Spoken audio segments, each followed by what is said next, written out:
Hello friends, welcome back to our YouTube channel constant mind. Practice set first है ये। इसमें MCQ होंगे top 50 जो कि बायोलॉजी जूलॉजी से होंगे।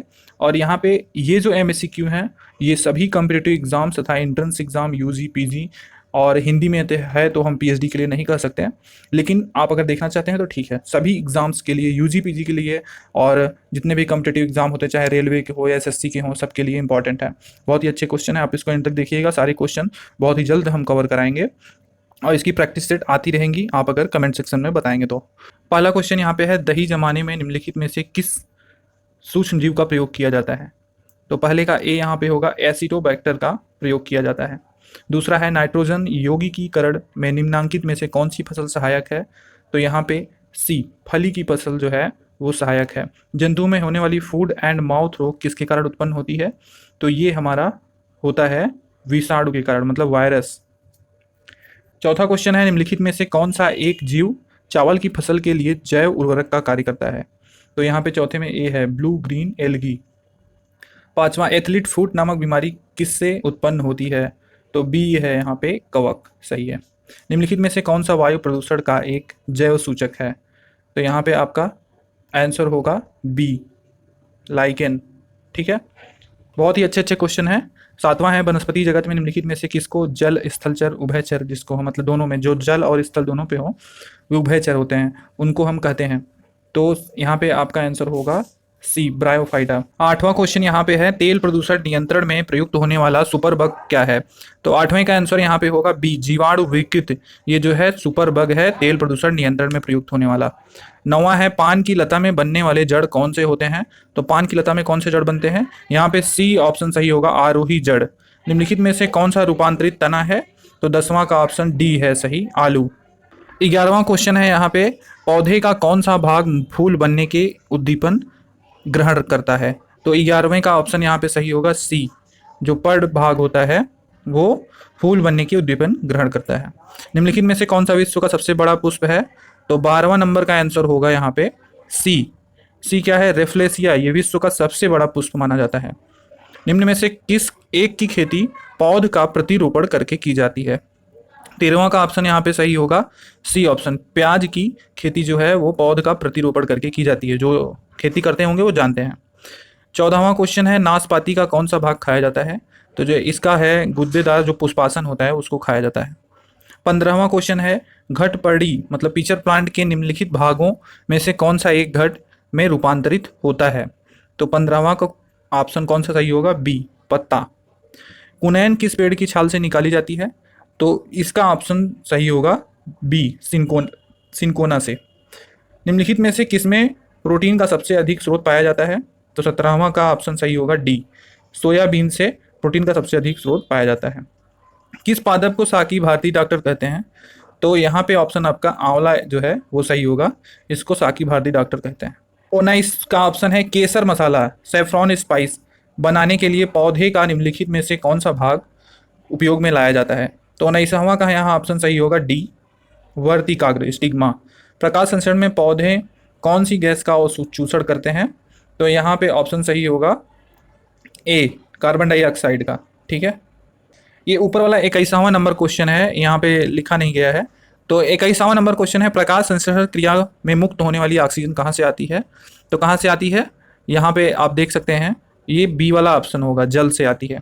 प्रकाशानुवर्ती संचलन किसके द्वारा नियंत्रित किया जाता है? तो यहाँ पे ऑप्शन सही होगा बी, ऑक्सीन के द्वारा। और यहाँ पे 23वां नंबर का क्वेश्चन है, पेड़ों की पत्तियों में पाया जाने वाला हरा पदार्थ क्या कहलाता है? तो पेड़ों की जो पत्तियां होती हैं उसमें जो हरा पदार्थ पाया जाता है उसको हम कहते हैं क्लोरोफिल। पशुओं में हीमोग्लोबिन के सदृश पौधों में कौन सा अणु होता है?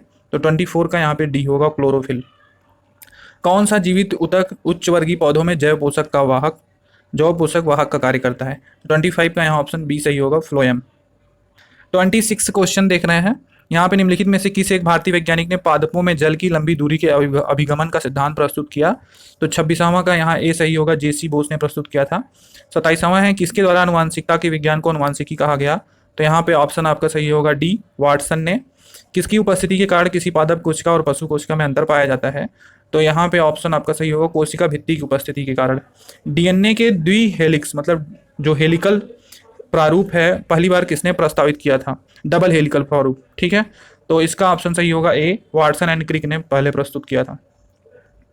उसके बाद है ऑप्शन आपका 30, निम्नलिखित पोषकों में कौन सा एक पौधों की कोशिका भित्ति का एक संरचनात्मक घटक है?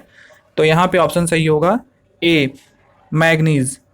उसके बाद है मुख्यतः मेन ग्रो वाले जो जरीय वन होते हैं वो कहाँ पाए जाते हैं? तो ये आपके सुंदरवन में पाए जाते हैं, जो कि सुंदरवन डेल्टा है। 32 नंबर का क्वेश्चन जो है उसको आप देख लीजिए। यहाँ पे ऑप्शन आपका सही होगा, निम्नलिखित में से कौन सा पौधा मरुद्भिद है? यहाँ पे ऑप्शन आपका सही होगा, कौन सा ऑप्शन सही होगा? सी ऑप्शन, करील।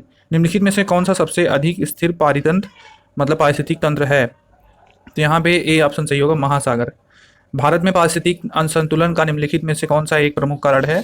तो यहाँ पे आपका 34 का कौन सा ऑप्शन सही होगा? ये आपका सही होगा ए ऑप्शन, वनोन्मूलन, ठीक है। 35 नंबर क्वेश्चन है, वह वर्णक जो वनस्पति को पराबैंगनी किरणों के दुष्प्रभाव से बचाता है वह कौन सा है? तो यहाँ पे आपका ऑप्शन सही होगा सी, फाइकोसाइनिन। भारत में धारणीय विकास के दृष्टिकोण से विद्युत उत्पाद का सबसे अच्छा स्रोत कौन सा है? तो यहाँ पे 36 का ऑप्शन सही होगा सी, जल विद्युत। निम्नलिखित में से कौन सी हरित गैस नहीं है? तो कौन सी हरित गैस नहीं है आप जानते होंगे 37 में, ये आपका है नाइट्रोजन हरित गैस नहीं है, ठीक है, मतलब ग्रीन हाउस गैसेस की बात हुई थी। 38 नंबर क्वेश्चन है, निम्नांकित में से कौन अधिकतम ध्वनि प्रदूषण का कारक है? तो यहाँ पे डी ऑप्शन, जेट उड़ान जो है अधिकतम ध्वनि प्रदूषण का कारक है। निम्नलिखित में से कौन सा ईंधन न्यूनतम पर्यावरणीय प्रदूषण उत्पन्न करता है? तो 39 का ऑप्शन आपका सही होगा सी, हाइड्रोजन। 40 है, भूमिगत जल के प्रवाह के साथ नीचे की ओर बहने वाले प्रदूषकों को क्या कहते हैं? तो यहाँ पे आपका ऑप्शन सही होगा ए, निच्छालक कहते हैं, ठीक है, जो भूमिगत जल के प्रवाह के साथ नीचे की ओर बहने वाले प्रदूषक होते हैं, ठीक है। अब यहाँ पे रक्त में एंटीबॉडी एवं एंटीजन के अध्ययन को क्या कहते हैं? तो इसको हम किसके अंतर्गत अध्ययन करते हैं? सीरोलॉजी के अंतर्गत, ठीक है। 42वां ऑप्शन है, हृदय का पहला प्रतिस्थापन किसके द्वारा किया गया था? हृदय का पहला प्रतिस्थापन किसके द्वारा गया था? तो यहाँ पे ऑप्शन आपका डी सही होगा, क्रिश्चियन बर्नार्ड के द्वारा। किस वैज्ञानिक ने खोज की थी कि मलेरिया मच्छरों द्वारा होता है? तो यहाँ पे ऑप्शन आपका सही होगा, रोनाल्ड रॉस, इन्होंने खोज की थी। 44 नंबर ऑप्शन है, जन्म के बाद मानव के किस ऊतक में कोई विभाजन, कोशिका विभाजन नहीं होता है? तो यहाँ का ऑप्शन सही होगा आपका बी ऑप्शन होगा, तंत्रिका में कोई विभाजन नहीं होता है। डीएनए का डबल हेलिक्स मॉडल किसने दिया था? तो डीएनए का डबल हेलिक्स मॉडल जो है ये आपको दिया था वाटसन एंड क्रिक ने। नवजात शिशु के लिंग का निर्धारण किसके वंशागत हुए गुणसूत्र द्वारा किया जा सकता है? तो यहाँ पे ऑप्शन आपका बी सही होगा, पिता के। 47 में शिशु का पितृत्व स्थापित करने के लिए निम्नलिखित में से किस एक तकनीक का प्रयोग किया जाता है? तो 47 का ऑप्शन सी है, डीएनए फिंगर प्रिंटिंग। डीएनए अंगुली छाप का प्रयोग किसके पहचान के लिए किया जाता है? तो 48 का है डी, उपयुक्त सभी। निम्नलिखित में से कौन सा मनुष्य में अवशेषी अंग नहीं है? तो 49 का ऑप्शन यहाँ पे आपका सी वाला सही है, समान सामने वाले जो चपटे दांत होते हैं वो मनुष्य में अवशेषी अंग नहीं है। अब लास्ट ऑप्शन है आपका, मच्छरों के नियंत्रण हेतु प्रयोग होने वाली कीटभक्षी मछली कौन सी है? तो ये लास्ट ऑप्शन है आपका सी, गेम्बूसिया, ये मछली है। तो टोटल हमने कवर कराए आपको 50 क्वेश्चन और नेक्स्ट प्रैक्टिस सेट में और क्वेश्चन कवर कराए जाएंगे। आज के लिए बस इतना ही। वीडियो कैसे लगी और क्वेश्चन कैसे लगे आप कमेंट सेक्शन में बताइएगा, ठीक है। और भी और कुछ आप किसी टॉपिक पे क्वेश्चंस चाहते हैं प्रैक्टिस सेट वगैरह तो आप बता सकते हैं, उस पर आपके कमेंट के अकॉर्डिंग काम किया जाएगा। धन्यवाद।